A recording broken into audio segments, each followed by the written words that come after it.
Ryan Poles extending more and giving him a big pay raise. You are Locked On Bears, your daily Chicago Bears podcast. The Chicago Bears could have guaranteed themselves the lowest price on DJ Moore by just letting him play out the last 2 years on his current contract. He is absolutely a steal this year and an even better deal next year with no real guaranteed money, a bunch of flexibility at the end of this contract so that if, heaven forbid, something went wrong, the Bears aren't locked into DJ Moore, or if if Romanudze or whatever in the future changes, like they could have just ridden out these next 2 years of Moore at a really affordable price for a wide receiver of his caliber and maybe spent that money at other positions. But they structured this new extension in a particularly interesting way. So if you look at the remainder of his current deal, you go to our friends at overthecap.com. DJ Moore due $16.05 million this year, $16.05 million next year, and only $1 million of this year's salary is guaranteed, and none of next year's salary is guaranteed. He's got a roster bonus that would kick in, but essentially almost no guaranteed money left on this contract. And obviously, if you're a player like DJ Moore, or any player in the NFL really, you want as much guaranteed money as possible because, again, the Bears could cut you and they don't have to pay you almost any of that $16 million. So he's got an incentive to want to make a deal that's going to get him more guaranteed money. And so the way the Bears worked this out with DJ Moore is interesting. So it's a 4-year, $110 million contract extension that adds 4 years on top of the 2 years that he's got already. But that 4-year 110 comes with, I want to say it was around 80 and change million dollars guaranteed, but it guarantees the remaining years on the contract still and then adds more money on top of that. So by guaranteeing the $16 million over the next 2 years and adding, I'm sure they're going to add some money to those cap hits, you're not guaranteeing the later years of this contract extension. And so it's going to add on 4 years that are almost fully guaranteed, but when those 4 years, when the guarantees start is right now, instead of at the end of the current 2 years left on his current contract. So it's not like they're just taking 4 years at $110 million and just sticking that on the end of what is currently there, but they're kind of meshing it into what's left on the deal so that you're adding 4 years, but really only 2 of the added years are going to be fully guaranteed. A friend of the show, Brad Spielberger, who's a salary cap expert who, I guess he did leave Pro Football Focus. He's now the director of football administration for Grand Central Sports Management, but he did a great job of breaking this down on Twitter. Essentially, the next 2 years, DJ Moore was owed $32.1 million.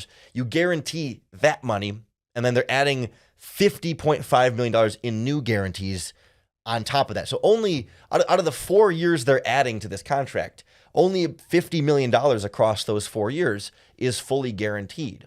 And so that essentially will guarantee the first new year and most of the salary of the second new season. But essentially, on this 4-year extension, the last 2 years are not going to be guaranteed, just like they are on his current contract. So essentially, it's kind of like you took the 2 years left on his current deal and moved those to the end and stuck 4 years where he is now with different salary numbers. But essentially, you're guaranteeing his salary this year, next year, and the 2 years after that. The next 4 years, his salary is going to be guaranteed.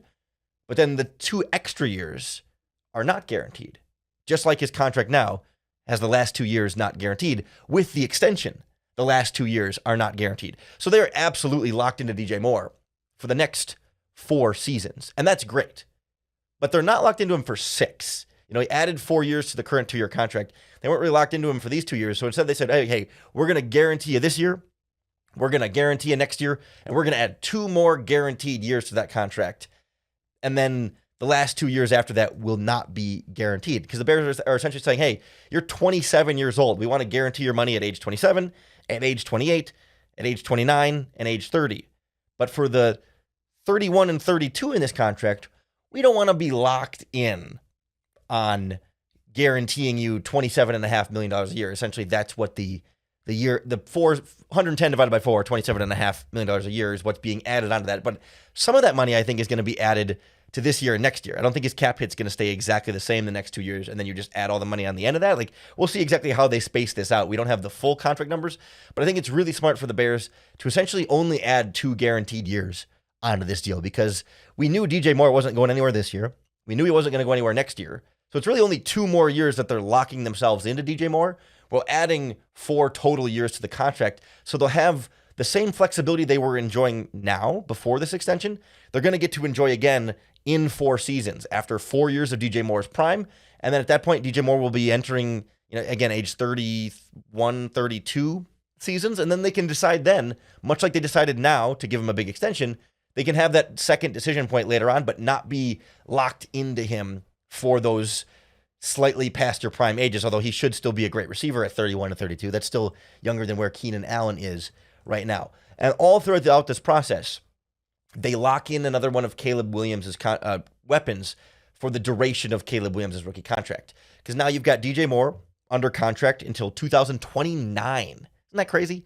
2029, I think, will be the last year of his deal, because you're adding 4 more years onto a current contract that ends in 25, so that'll get you to 29. Rome Odunze's rookie contract will have a 5th-year option in 2028. Cole Kmet's current extension takes him through 2027. Obviously, then Caleb Williams' 5th-year option would take you to 2028 as well. And even DeAndre Swift, when you talk about Bears weapons and how long they're under contract, you got 3 years of him through 2026. So at the very least, you've got your 2 top weapons locked in for the next 4 years, plus your tight end is locked in for the next 3 years, and a running back locked in for the next 2 years, not even including this year, I suppose. This core of weapons around Caleb Williams is set, and it's not going to be such a drastic hindrance to the Chicago Bears still signing players. This is what you were giving yourself salary cap flexibility for. This is what the Bears have been saving up for, is making sure that you got the quarterback and you've got weapons locked in for the quarterback that aren't going to go anywhere, that he can continue to grow with DJ Moore and form that really strong connection throughout the duration of his rookie contract. And then once you get towards the end of Caleb's rookie contract, you'll be at the end of DJ Moore's contract, at Rome Odunze's contract, Cole Kmet's contract. And then you can kind of figure, okay, where is the franchise? What other weapons have they acquired since then? Right? It's just nice to know that all of these young 27 and under players are locked in for the next 2 or 3 seasons. So your offensive pieces are not going anywhere.